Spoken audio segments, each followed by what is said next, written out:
everyone, welcome to my YouTube channel Education Point Coaching Classes.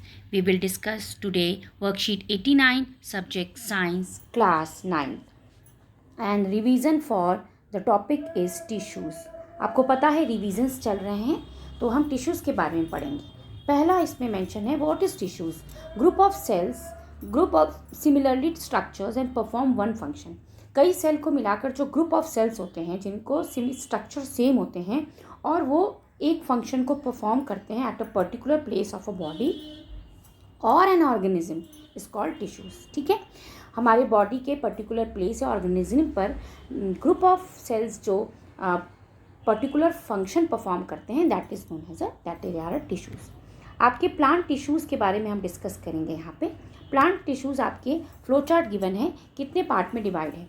First it is divided into two part, meristematic tissues and permanent tissues. And meristematic tissues is again divided into three parts: apical, intercalary, lateral. And this permanent tissues is divided into two parts, that is your simple permanent and complex permanent. तो ये flow chart हमेशा अच्छे से ना याद रखना, इससे आप लोगों को ईजी रहेगा इसका बायोफिकेशन समझने में. तो plant tissues are of two type, जैसे हमने पढ़ा. पहला है मेरिस्मेटिक टिश्यूज़ और ये परमानेंट टिश्यूज़.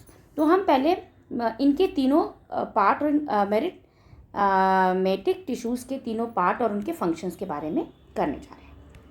तो meristematic tissues are three types. ऊपर देखा है आपने, एपिकल, इंटरकैलरी एंड लेटरल. ठीक है, तो द एपिकल्स क्या है, these are locate in the growing tips of roots and shoots and increase the length of plant. Apical tissues का आपको पता है, कोई भी जो प्लांट्स होता है, एक ज़मीन है, ये आपका लैंड है, नीचे रूट्स होते हैं और ऊपर का हिस्सा आपका शूट कहलाता है. तो रूट का ग्रोइंग यहाँ से स्टार्ट होता है और शूट का ग्रोइंग यहाँ से अपवर्ड स्टार्ट होता है. तो इस ग्रोइंग पॉइंट पर, रूट और शूट के ग्रोइंग पॉइंट पर ये जो है प्रेजेंट होते हैं और वो किस में मदद करते हैं, लेंथ ऑफ प्लांट के लेंथ को बढ़ने में, चाहे वो रूट्स के लेंथ को बढ़ने में, चाहे वो शूट्स के लेंथ के बढ़ने में मदद करते हैं. ठीक है, ओके. नेक्स्ट आपका है intercalary. These are located in nodes, ये नोड्स में होते हैं. And internodes for growing new branches. Nodes क्या हुआ, अब शूट में आपके क्या होते हैं, शूट में भी आपके ब्रांचेस होते हैं और ब्रांचेस के बीच में आपने देखा है ना, एक नोड्स होते हैं, फिर इससे भी कई ब्रांचेस निकलते हैं. तो ये जो नोड्स होते हैं वहाँ पर प्रेजेंट होते हैं और वो न्यू ब्रांचेस को करने में हमारी मदद करते हैं. ठीक है. Last one is your lateral tissues. They are responsible for increasing of girth of stem. ये स्टेम के ग्रिथ के इंक्रीमेंट में रिस्पॉन्सिबल होते हैं. The cells of meristematic tissue, इसमें लैक वैल्यू को वैक्यूलो होते हैं and for no hindrance in the cell division. ठीक है, क्यों होते हैं, ताकि वो उसमें सेल डिवीजन का हिंड्रेंस ना हो. तो ये हो गया मेरिस्मेटिक टिश्यूज़. अब परमानेंट टिश्यूज़, ऊपर देखा था हमने दो तरह के परमानेंट टिश्यूज़ थे, सिंपल परमानेंट और आपके कॉम्प्लेक्स परमानेंट. तो when a meristematic tissues lose the ability to divide and take upon a specific function they become permanent. जब यही मेरिस्मेटिक टिश्यूज़ जो है वो अपनी एबिलिटी डिवाइड करने का लूज़ करने लगते हैं तो वो स्पेसिफिक फंक्शन का काम कौन करता है, ये permanent tissue, then they become permanent हो जाते हैं. और ये permanent tissues are two kinds के होते हैं, सिंपल एंड कॉम्प्लेक्स. ठीक है, तो सिंपल परमानेंट टिश्यूज़ आपके भी तीन पार्ट्स पे डिवाइड है, पेरेन्काइमा, कोलेन्काइमा और स्क्लेरेन्काइमा. ये बहुत ही कॉम्प्लेक्स जो सिंपल परमानेंट टिश्यूज़ का ये जो पूरा एक्सप्लेनेशन, फुल मार्क्स के क्वेश्चंस भी आते हैं इनको आपको एक्सप्लेन करने के लिए, तो बहुत अच्छे से इसको आप लर्न कर लेना. तो ये हो गया आपका पोर्शंस, आपका काइंड ऑफ आप बोल सकते हैं पैराग्राफ है. अब ना उसी से रिलेटेड, उसी टॉपिक से रिलेटेड आपके यहाँ पे क्वेश्चंस हैं. तो इसमें आपको देखेंगे कुछ एसर्शन बेस्ड क्वेश्चंस हैं और कुछ आपके डायग्राम्स हैं और सिंपल आपको इसको रिप्लाई करना है. तो let us move to the question number 1. जैसे मैंने आपको बताया, पहला क्वेश्चन और दूसरा क्वेश्चन एसर्शन बेस्ड. ऑप्शन आपको पहले से पता है कि ए और आर दोनों ट्रू है तो ए और आर उसका करेक्ट एक्सप्लेनेशन है. बोथ ए और आर ट्रू हो और A is not a correct explanation तो बी होगा. तो पहला क्वेश्चन हम इसका पढ़ते हैं, एसर्शन का question number 1. On cutting the root tip, जब हम रूट टिप को कट करते हैं off a onion bulb, the root stop growing. Root growing stop हो जाता है. एक्चुअली ये ट्रू है, दिस इज ट्रू. ये स्टेटमेंट आपका ट्रू है. इसका रीज़न क्या दिया है, apical meristem is root tip is responsible for increasing the root tip. अभी हमने पढ़ा था ये दोनों स्टेटमेंट ट्रू है और पहला स्टेटमेंट दूसरे स्टेटमेंट का एक्सप्लेनेशन भी कर रहा है। तो कौन सा ऑप्शन हुआ आपका यहाँ पर?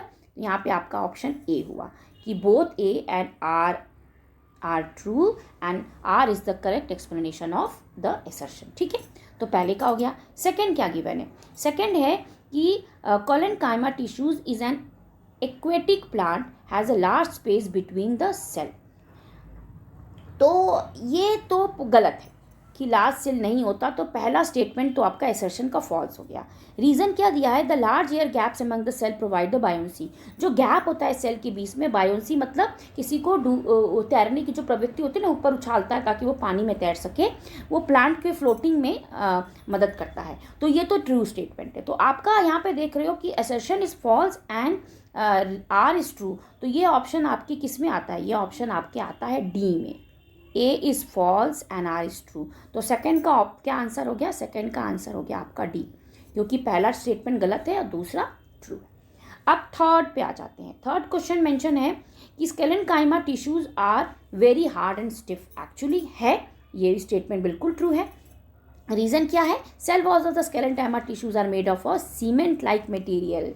एक लिग्निन के सीमेंट लाइक मटेरियल से बना होता है। सीमेंट वैसे जैसे सीमेंट बहुत ठोस होता है ना, इसी तरह ये भी बहुत हार्ड होता है। ये स्टेटमेंट भी सही है और ये सही एक्सप्लेनेशन भी दे रहा है कि स्केलेनकाइमा टिश्यूज जो हार्ड होते हैं क्योंकि वो सीमेंट लाइक मटेरियल से बने होते हैं, जिसको लिग्निन कहते हैं। तो ये आपका हो गया, इसका मतलब दोनों सही, एक्सप्रेशन भी सही है, तो इसका ऑप्शन ए हो गया। तो इस तरह से आपके तीनों क्वेश्चन में पहले का ऑप्शन ए है, दूसरे का डी है, डी, और तीसरे का आपका ए हो गया। ठीक है, fine, okay. So next move question number 4। Question number 4 हम देख लेते हैं यहाँ पर कि ड्रॉ करना है आपको diagram showing the position of 3 kind of meristematic tissues, और इसके फंक्शंस भी बताने हैं। ठीक है, ड्रॉ करने के साथ साथ इनके फंक्शंस भी बताने हैं। चलिए डिस्कस करते हैं। तो ये आप देख पा रहे हैं, ये है आपका डायग्राम। आपके तीनों इसमें जो है शो हो रहा है मेरिस्मेटिक टिश्यूज के पार्ट, एपिकल, इंटरकैलरी मेरिस्मेटिक और लेटरल मेरिस्मेटिक। आप ऐसे इस फिगर को ड्रॉ करेंगे और इसके जो है आप उसको नेमिंग करेंगे, लेबल करेंगे। ठीक है, और बोला इन तीनों के फंक्शंस भी बताइए। तो ठीक है, इनका फंक्शंस हम कैसे करें? तो आप देख सकते हैं एपिकल का फंक्शन क्या होता है। एपिकल का फंक्शन होता है these increase the length of the plant. ये प्लांट के लेंथ में इंक्रीज में मदद करते हैं। दूसरा इंटरस्केलरी में लिखेंगे डेवलप लीफ एंड ट्विंक्स। जो लीफ, पत्ते और ट्विंक्स को डेवलप करने में, बनाने में, पैदा करने में मदद करते हैं। फिर लेटरल का क्या काम होता है, क्या फंक्शन होता है? This increase the thickness of stem. जो हमारा तना होता है, स्टेम होता है, उसकी थिकनेस को बढ़ाने की मदद करता है। तो अभी ऊपर आपने डायग्राम देखा और ये तीनों डायग्राम के जो पार्ट्स थे उनका फंक्शन एक एक लाइन का आप लिखोगे। ठीक है, लास्ट क्वेश्चन था आपका कि there was a question, last question आपका मेंशन है कि name the simple permanent tissues. आपको simple permanent tissues cell have, ऐसे सिंपल परमानेंट टिश्यूज़ के नाम बताना है। आपने भी पढ़ा था ना, 3 सिंपल परमानेंट टिश्यूज़ होते हैं, पेरेन्काइमा, कोलेनकाइमा और स्केलेनकाइमा। तो इन तीनों में कौन कौन सा पाया जाता है? अगर लार्ज गैप हो तो कौन सा सिंपल परमानेंट टिश्यू होगा, और वेरी लिटिल गैप हो तब कौन सा होगा, नो गैप हो तब कौन सा होगा? तो ए पार्ट आपका है, जब आपका बहुत लार्ज गैप होता है तो आपका जो सिंपल टिश्यूज़ है वो है पेरेन्काइमा। ठीक है, तो पहला आपका आंसर हो गया पेरेन्काइमा। जब वेरी लिटिल गैप होता है तो ये आपका होता है कोलेनकाइमा। तो ये आपका हो गया कोलेनकाइमा। और थर्ड वन आपका है जब नो गैप होता है। जो नो गैप होता है तो इट इज़ योर स्केलेरनकाइमा। ठीक है, तो इस तरह से आपका तीनों का आपने देख लिया, तीनों का एग्जाम्पल।